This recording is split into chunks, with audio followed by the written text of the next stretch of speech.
medicine time. Well, let's do it quick.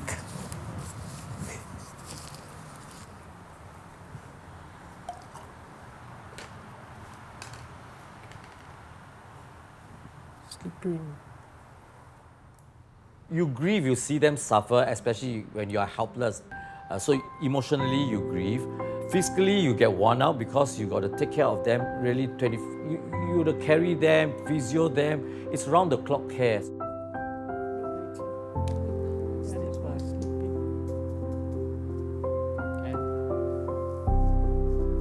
Sounds quite good. 97, 91.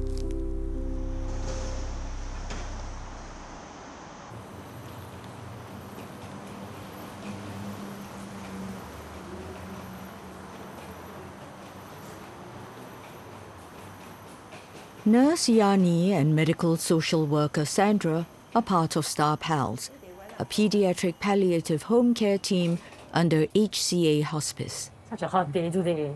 Yeah.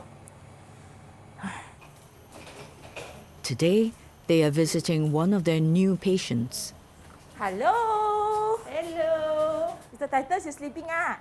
Yeah. Drowsy. Okay, later we see. We go and wash our hands first. We wash hands. Titus, people from Star PALS are visiting you, okay? Titus Lang was diagnosed with Niemann-Pick disease type C at the age of 8. His older siblings, Justina and Timothy, also suffered from the same condition. We did the biopsies and all that, not on Titus, but actually on Timothy, because Timothy was admitted to hospital at that time. And that's how we managed to figure out, in some ways, for me at least, the first family with Niemann-Pick disease type C that I knew. And of course, since then, genetic testing is much better. We are able to pick it up much more easily than those early days. But I think it was a closure for the family to at least know what they were dealing with, and to also understand, what options they had in terms of experimental treatment, or even knowing what the path ahead was going to be like. Timothy passed away in 2004 and Justina in 2022. Justina was with Star PALS for a short period of time. Almost 2 years, I think. Yes. Titus, last year, he was having like non-stop seizure activities. So we were told that his heart could stop, any time. And he was in a critical condition in a way. His seizure couldn't be controlled, and he kept going into the ICU. He went in after coming out a few days, went back in. So the doctor said he reaches a point where all the medicines are there, and we still couldn't. Also at that same time, NUH doctor said that we refer you to Star PALS. You want to go out, right? You're going to a new place. Did Daddy, Mommy tell you where you're going later? Okay, it's a surprise. Later you'll find out where you're going. Today you're going somewhere special. Yes, Titus was just referred to HCA Star PALS 4 months ago. The reason for referral for Titus is actually from their primary hospital. His neurologist, Prof. Stacy, just because Titus had a little bit more seizures over the past 1 year. And I guess everybody is concerned about this pair of parents. They're very resilient parents, but having lost 2 other children to the same condition, the hospital probably wanted a little bit of community support. Coming and adjusting. And you adjusted since Friday? Around Thursday, Friday. Thanks for smiling. Sorry, blood pressure, just a quick one, okay? I know it's uncomfortable for you. Usually we do the leg. Do the leg, huh? Okay, hands are more accurate than your leg, huh? Okay, thank you. Are you feeling cold? Why are you having goosebumps? Just bathe. Just bathe, huh? Just wait. I visit on average 1 to 2 times a month. Many of the visits, first thing, of course, to make sure that he has been well. His parents are actually very experienced caregiver. So one part of my visit is actually to catch up with them, what had been going on since the last visit, how has Titus been as a person. But very much in this past 4 months, what my social worker and me are trying to do is build up rapport with this family, for me to know them better as well as for them to know me better as a person.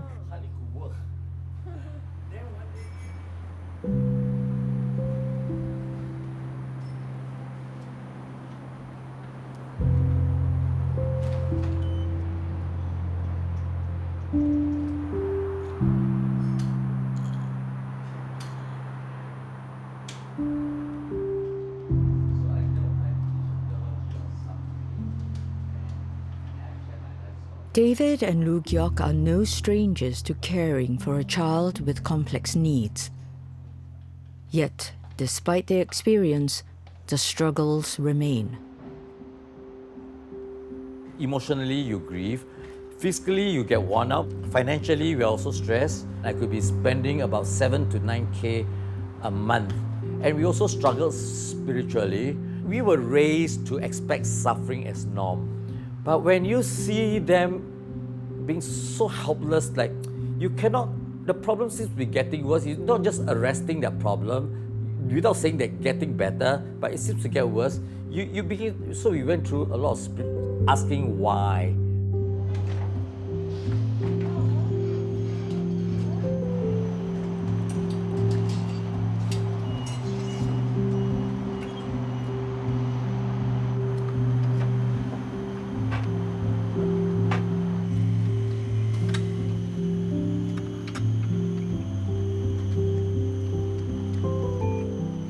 David and Lu Gyok find some respite in regular weekly outings.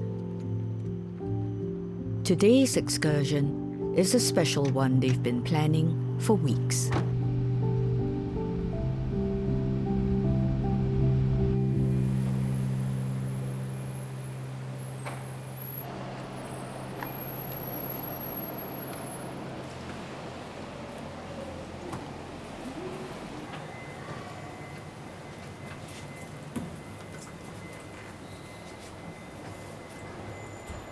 Everyone.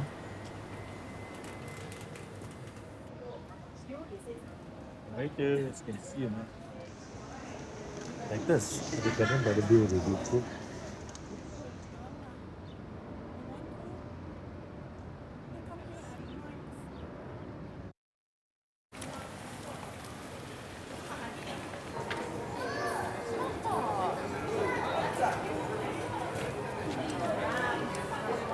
Like this, we're inside the flower dome. I'm always amused at how much gallivanting they do. I seriously can tell you they've seen more of Singapore than I have myself. They've been to all the attractions in Singapore you could imagine that is wheelchair accessible, and I swear I've not been to half the places that they've been to, and they do it on a regular basis. Cut to here, cut to there, huh? Like this. If he wants to go out, he will point at the door, or he will use his eyes to look at the door. Yeah. And at the mall, if we tell him we are going home, Titus, he will use his finger to point in a opposite direction. So So he doesn't want to go home. Yeah, so if you're pushing him in the direction towards the car park area, he'll put his hand and point backward. He wants to go back to the mall.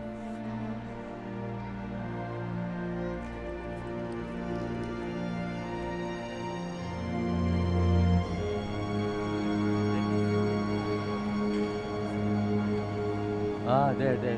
Wow. Okay, Titus, you gotta cross the bridge. Cross the bridge. Ah, down here got bigger space. Why you squeeze down there?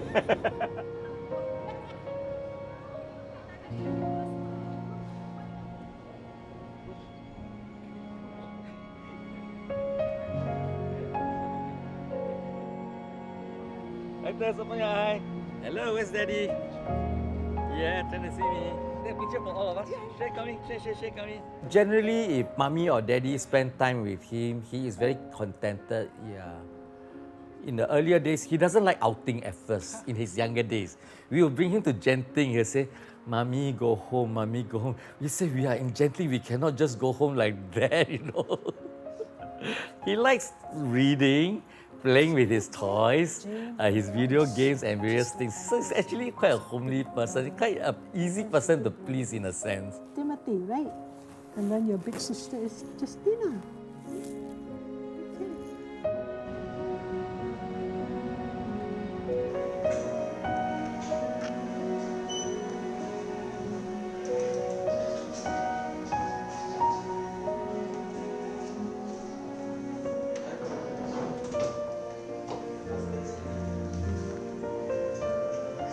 Titus, main caregiver is Dr. Stacy Day.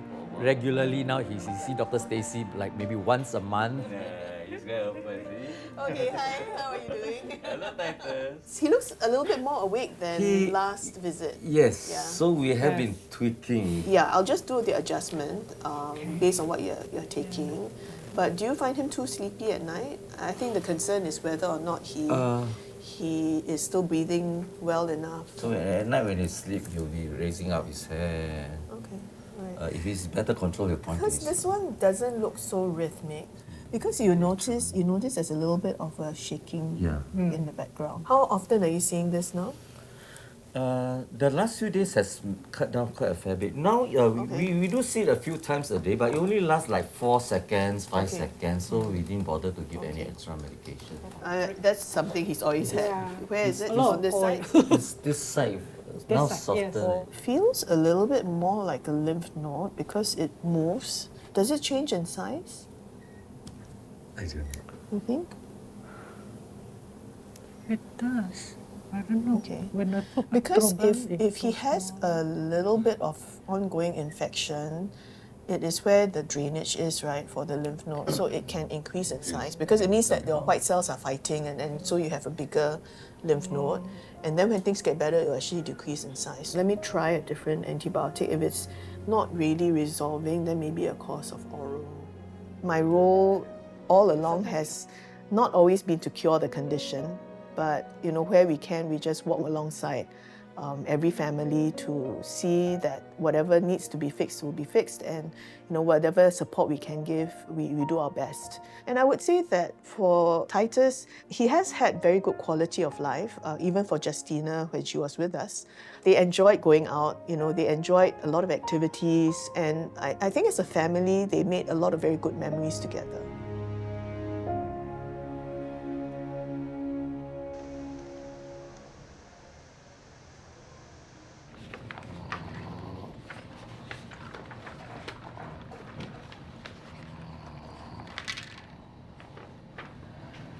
So now going can we can go over there. Carry. Okay. So we have this music neighborhood group, which I conduct every month. One for the younger children and one for older children like Hakim. The main purpose of this group is for children who are either not yet in school or not able to attend school to have a social experience. You carry the top part, right? Carry the center. Oh. Then she carries the leg. Yes.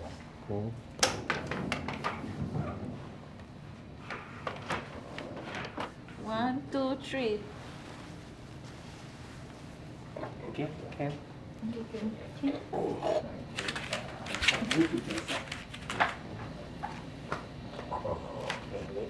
Listen up, people. Okay. If it's not crying, that means it's comfortable. Today, the group consists of not only the patients and their caregivers, but also 2 Star PALS Medi Minders, Ki Siang and Cecilia. The Medi Minder program is a specific type of volunteers. So these Medi Minders receive specific training in basic nursing care for pediatric patients. This includes administration of medicines, doing NG tube feeding, doing some suctioning. And so these volunteers go into patients' homes for about 3 to 4 hours every slot. And this allows the caregivers to have a break, to perhaps go out of the house, to run some errands, or to look after the other siblings. And this really gives the caregivers a form of respite. And actually, it's a group. We have 2 other twins coming, but they were down with fever. Okay, so we just have a solo session for him. Okay. So I have always been volunteering, even while I was working.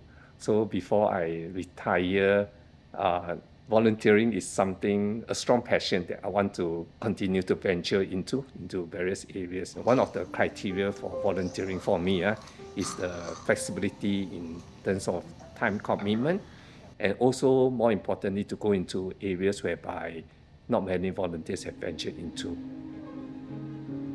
Besides going to the home to actually conduct the respite care, there are also times that I actually come to oasis, right, to look after the child.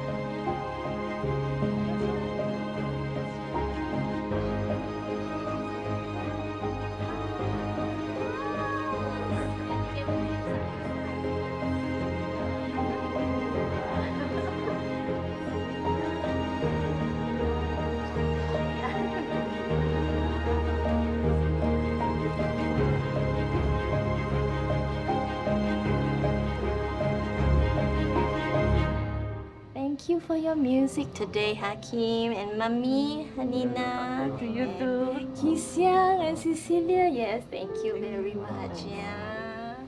I hope you have a good time. The challenge of working in pediatric palliative is advocating. Advocating for therapy. When is the right time? Or what is the right therapy? I think it's better to have therapy than none at all. Whatever the therapy is. Yeah, because these children are actually survivors. They are fighters, they have their own story, and therapy is a form of giving space for the child and the families to reimagine a new life, a new kind of story after the diagnosis. Good job, Hakim. How do you feel about the session? It's good. It makes him more calm and relaxed. I think it's good. It's fun also. Thank you for your music today, okay, Hakim? Auntie, see you next time. All right? Look at Auntie. Yeah. Look at You Auntie. are welcome to come to the dungeon here. The Medi Minder program is just one avenue of respite for caregivers of children with life-limiting illnesses. St. Teresa's is a nursing home for the elderly and aged sick.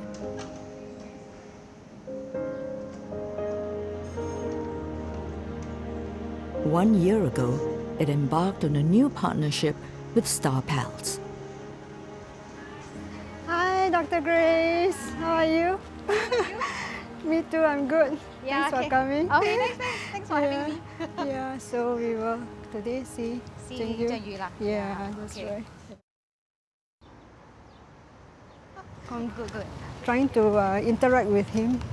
Yeah, and the last week we had our sports day, resident sports day. He joined us for the sports day. Okay. Yeah. St. Teresa's Nursing Home is an adult nursing home. They heard that many of our families face this need for inpatient respite care for caregivers, and they were so generous and kind to take up this challenge together with us. Yeah, so we have provided this service for the past 1 year, whereby our patients can actually stay in St. Teresa's Nursing Home for short-term respite, and this allows families to go overseas or to spend time on other errands so that they can leave their child in St. Teresa's Nursing Home with ease of mind.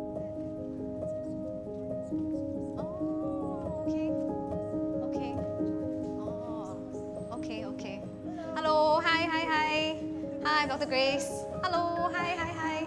Any symptoms that you're concerned about, or not really? We had in the process worked out a workflow, a mutual agreement, and also got ourselves involved to support medically or even with nursing expertise if needed during an emergency as part of our commitment in this collaboration. So we have sent a couple of our children there to spend a few days for various reasons. Sometimes domestic helpers needed to go home for a break.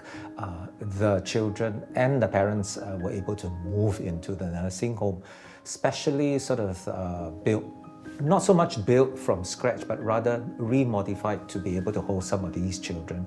Hiccups, yes, yes. Yeah. The medication actually is Okay. Yeah. So at home also he would on and off have hiccups. It depends on whether it lasts for a long time. If it does, then we have some medications lah. The nursing staff are okay with his care so far. Yeah. Okay lah. Okay, I'll just have a quick peek at him. Okay, I'll pick him up.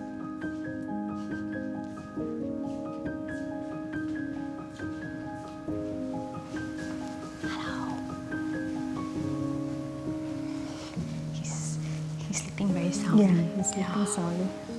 Just brought him back to bed. There was one incident that really made me feel very nice. Was that this parent who brought in the child, for her for 9 years, she has not had a break. And this break to her was something that she looked forward to for many years. And on the day when we accepted to look after the child, it was the first time I could see both parents cry. It is a joy that they feel that they can be together. Personally, in their private time, someone is taking care of the child.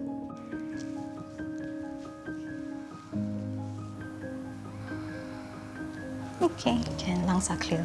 Okay lah. Yeah, I think looks good. Yeah. There's a routine here lah. So far. Yes. Following the routine. Okay. He's doing well with that. Okay, it's good. He's doing the whole thing. Good job. I think he'll like to come back again. Yeah. Yeah. So he looks good. Yeah. Yeah, I think you're taken good care of him. Yeah. So as usual, yeah. So like if you have any questions, then you can always use the phone to text primary nurse lah. Thank you. Yeah. Then we're happy to answer any questions you have. Alright, thank you. Alright. Okay. Then yeah. Thanks for looking after him. Thank you. Okay, see you. Bye bye. Matthew, tea time. Slowly you swallow, huh? Okay? Oh. Open your mouth. Okay, kan? Matthew, open your mouth. Okay. Okay, good. Okay, swallow. Good. Matthew, enough, huh? Okay? Working with younger patients, it's a different experience. They come with a lot of joy, a lot of smiles, a lot of laughter in them.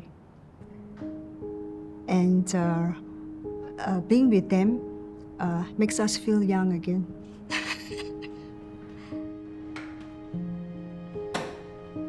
So when preparing to receive young patients for respite care, several adjustments were made to ensure that it is a comfortable, home-like environment that offers both physical and emotional security. And our nursing team also underwent specialized training to equip them with the skills needed to care for young patients with life-limiting conditions.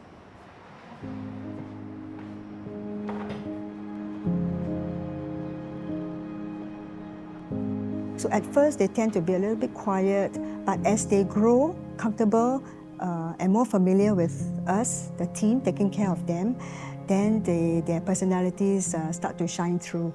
And while many of them are unable to speak or communicate in traditional ways, we come to understand their unique ways of expressing themselves. When they cry, for example, it's not always about physical discomfort. Often what they need most is comfort and connection. Someone to hold them, someone to hug them, and to simply be by their bedside.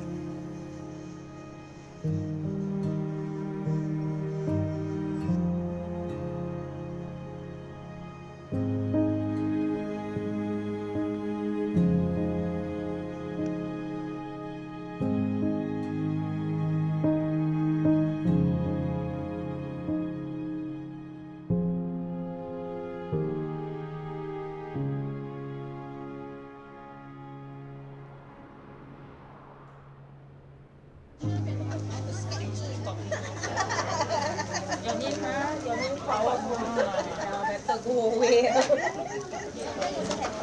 Tired, no? Tired.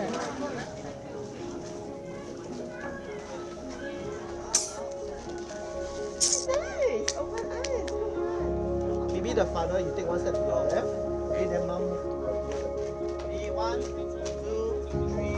3. Star PALS Family Day is a yearly event, and this is actually a fun day out that we organize for our patients and their families. This idea was birthed because we recognize how difficult it is for families to even consider bringing their child with special needs out of the house. And sometimes because of just the sheer stresses of caregiving, they don't have the bandwidth to even consider this. So for Family Day, the Star PALS team and our volunteers, we take care of all the logistics. We arrange the transport to transport the child to and fro from the event. And we have volunteers and medical personnel to attend and look after the child throughout the entire event. So we have activities for the patients, and we also have many fun activities for the entire family so that they can really, just for one day, have fun without having to worry for their child.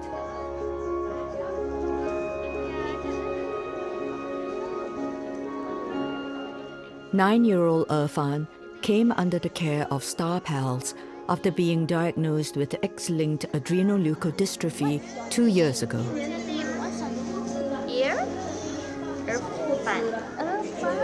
That family day opened my eyes to a bigger community I would not have been aware of. So it made me so happy to see other families, to see other children. And I think for Irfan, I was also excited that he gets to see that, hey, that you have a friend there who also, you know, is struggling with you, who also has a tube in her nose, in his nose. I think exposing Irfan to people who are alike to him meant something for me. I didn't want him to feel lonely about his journey.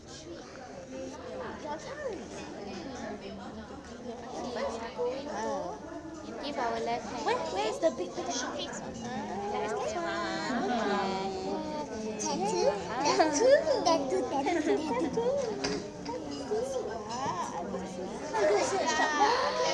It's so pretty. Yeah, it's okay. Nice one. Little bit crampy. It's okay. It's very, very nice. You like it? Your turn. Sorry. 1, 2, 3. Good job. It's okay. Come and bring him back. Let's go.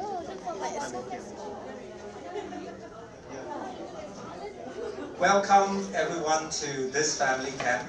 I would want to say thank you at this point to a family that we have looked after for a very long time. We looked after their little girl. We looked after her for many years, and she was a teenager before she passed. And every year the parents said thank you in a very special way. I will go out and have a nice lunch or coffee with the dad, and then when we finish, he will pass me a check, and then he will say, go and do another family camp. Because when I attended your first one, we had the best time in our lives.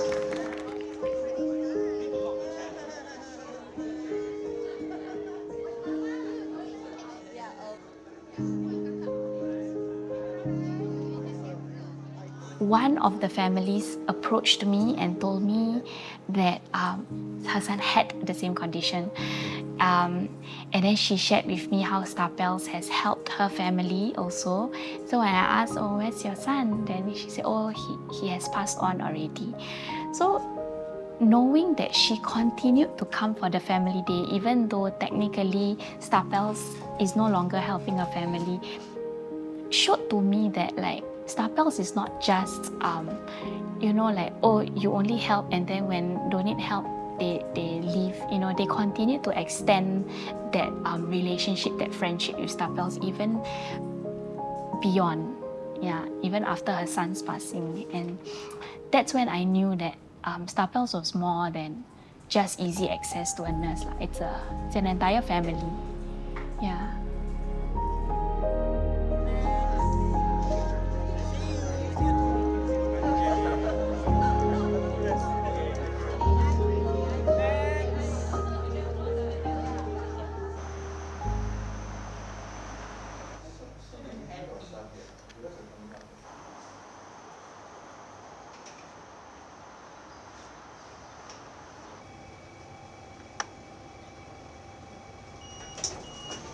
This work is hard. It takes a lot to work in this area, emotionally and spiritually. We see so many people in so many hardships and in so many difficult situations. So inevitably, it takes its toll.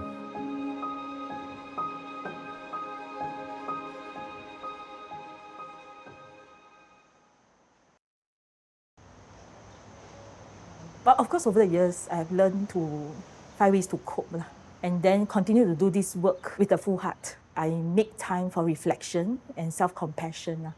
I allow myself to feel the sadness when I have to. The reflection can happen anytime, sometimes even at the void deck. If I see something that makes me remember about patient, or even sometimes I walk out of a home visit, I feel a lot of emotion. I will probably do the processing at that point in time if I have.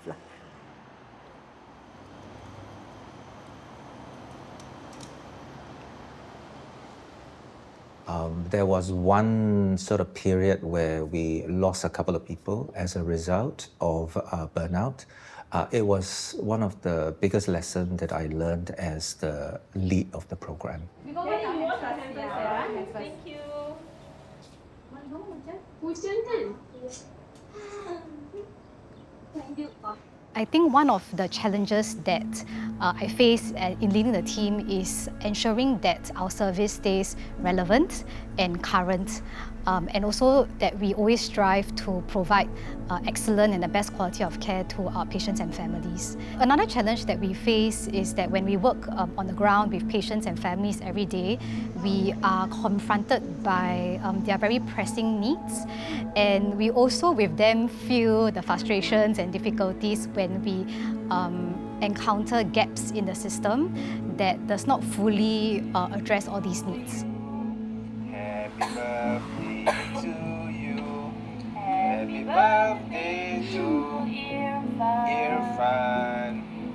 Happy birthday to you. Happy birthday, Irfan. Irfan, what are you eating, sir? When is the last time you all went Garden by the Bay? Because you all have a bus, right? Often I build very deep relationship with my patient and the family. So it's impossible for me not to be affected by their fears, their suffering, or their hopes. So balancing between compassion and my professional boundary is something that I constantly navigate with. The number 2 challenge I would think is communication. Because many of my patients, the children, they may not be able to express how they feel. So I need to depend on observation, intuition, close collaboration with the families to understand what they need. And there's also a lot of conversation revolved around prognosis, treatment options, even end-of-life care, which requires a lot of sensitivity and honesty. So again, trying to balance being honest versus the reality, right, can be very tough. I also question myself many times, is this really a suitable job for me? Because I'm looking for I can face a computer for a few hours without talking to anyone, which was a comfort zone for me. Now I need to do a lot of communication, follow-ups, call, talk, planning, It's a huge change for me. It doesn't help her, she just feels like You see how if really helpful, then I can tell you where I bought it, whether you want to have more. Yeah. Or you want to try prune juice? And that chapter sort of taught me the importance of not only looking after our families very, very well, also to look after ourselves at the same time. So this was a very important lesson.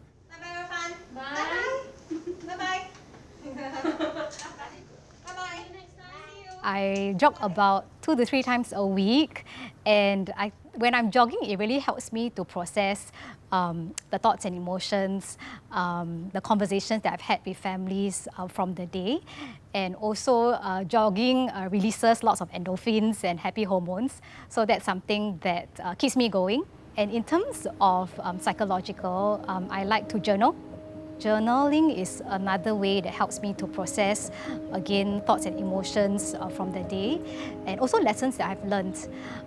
Something that I try to do regularly, and it's something that I've also learned from this field of work, is to journal down something that I'm grateful for every day, and that really brings me great joy.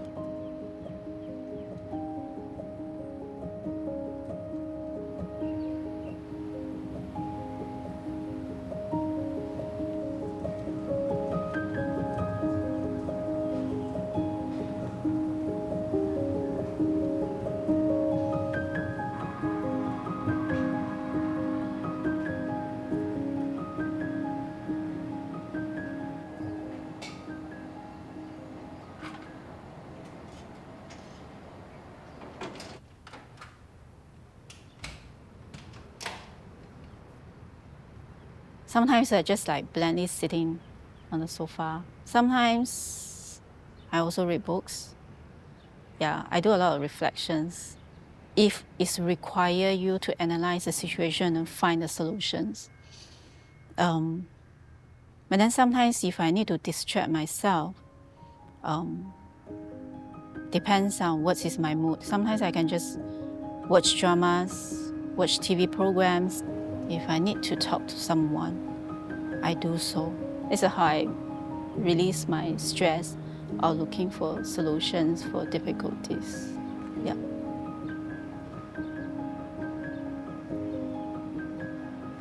At one point, I felt like I was not liking my work anymore. So again, I see this as a lesson. I like to think it was a warning to me before I, go 6 feet under, to kind of think about why I do this work. So I began to re-examine the purpose. And because I wanted to sort of do this for a long time, I wanted to make sure that I have enough energy. I have enough spirit to replenish myself every time I give away something. And I spend so much time, walking with some of these families. I lose so much in the process that I decided that I need to replenish whatever I've given away. And I started looking for ways to do that.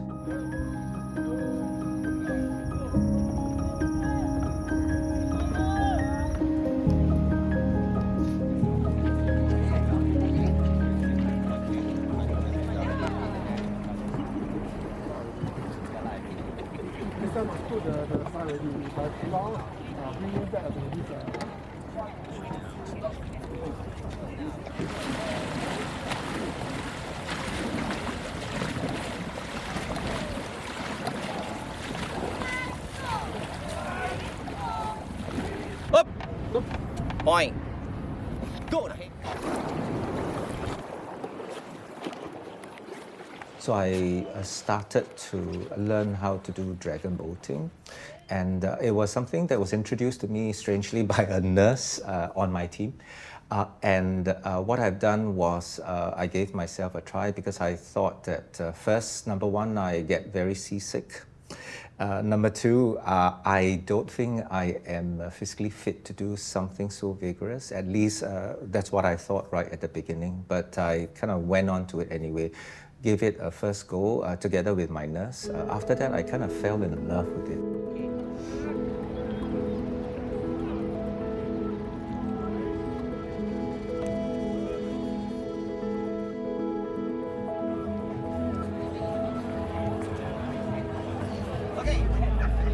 Okay, so be the line up. So I want you to push hard. The behind is strong, so make sure push hard. Okay, you all need to push really hard. Okay, no question. The running is the warm up. Very dynamic one. I want the jumping jack. I want the running. Okay. What began as a hobby eventually led Dr. Chong and his team to Pesta Sukan, a community sports festival. In dragon boating, because this was a team sport, no matter how well I do, if I don't do it synchronized with the rest of my teammates, it will not work. And it very much mirrors the kind of work that I do within my office or within my service. It is a reminder that this is not a work for one person, but how I needed to know other people, how I needed to know the rhythm, the energies, and also the weaknesses of some other people within the whole team.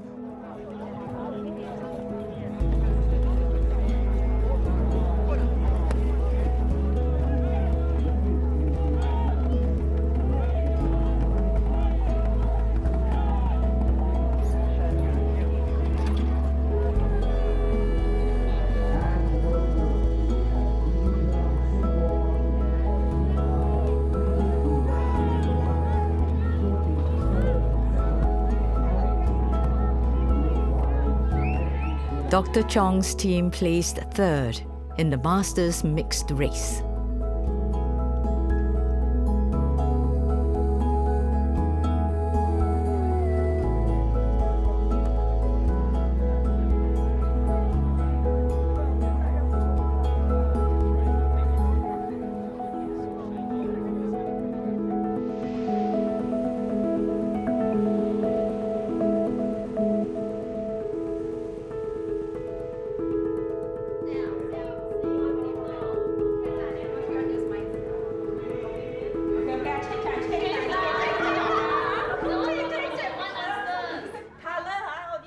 We have Star PALS team bonding sessions about once a year.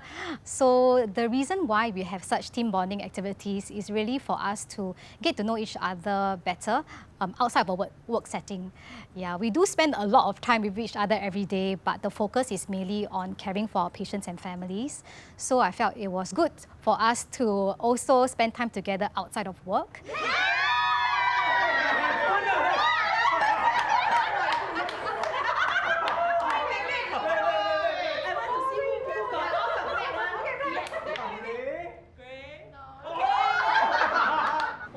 Chocolate, sweet or chips? Chips. Okay, they are chips. Chips is like rice cracker chip or... The answer is It doesn't matter like... Answer very obvious, Okay. Okay, wait. Obvious, man? No, not obvious. Don't let Dr. Chong psycho you, okay? Okay, you answer. Chocolate.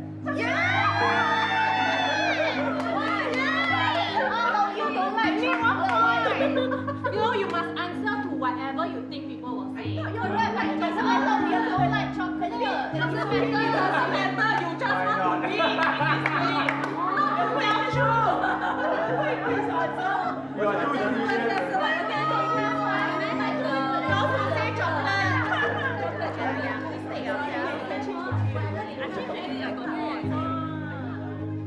When we go through a big milestone, something very happy happen, then we want to have a celebration. We have a team bonding, or vice versa. It's a very busy period. A lot of difficult cases. We lost a lot of patients. Generally, we can sense, the whole team maybe needs some downtime. And then that's when, surprisingly, next week we're going to have a team bonding. But during team bonding, everything is a little bit more relaxed. We tend to see the different side of our colleagues, which sometimes may not have seen before, especially for colleagues who have join us. It's also a chance for them to see us that we are not always so serious and all these things.